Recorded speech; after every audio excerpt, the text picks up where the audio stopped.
এই সংগঠন কেন আপনারা গঠন করছেন বা উদ্দেশ্যটা কি? এই সংগঠন গঠন করার মূল আমাদের লক্ষ্য হলো নবীনগরের অনেক পেশাজীবী বিভিন্ন দপ্তরে ছড়িয়ে ছিটিয়ে আছেন, ভালো ভালো অবস্থানে আছেন।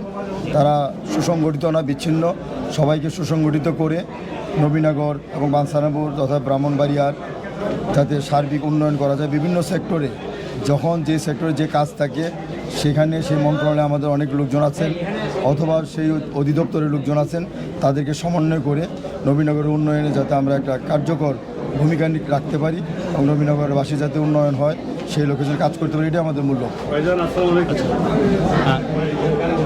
আপনাদের এই সংগঠনে শুধু পেশাজীবীরাই যুক্ত আছে নাকি? পেশাজীবী বলতে আমরা সকলকেই এখানে ইনক্লুড করতে চাই। সকলেই তো কোনো না কোনো পেশা সম্পৃক্ত আছেন, একজন দলমত নির্বিশেষে সকল পেশার সকলকে আমরা সম্পৃক্ত করতে চাই। শিক্ষক, উকিল, ইঞ্জিনিয়ার, ডাক্তার, ব্যবসায়ী, চাকরিজীবী, যে যে পেশায় আছে সবাইকে সম্পৃক্ত করে যার যেখানে স্কোপ আছে সকল স্কোপগুলিকে সমন্বয় করে এলাকার উন্নয়ন করা। মূলত এলাকার উন্নয়ন করে আপনাদের মূল টার্গেট, মূল লক্ষ্য। ওকে, আপনার অনেক ধন্যবাদ।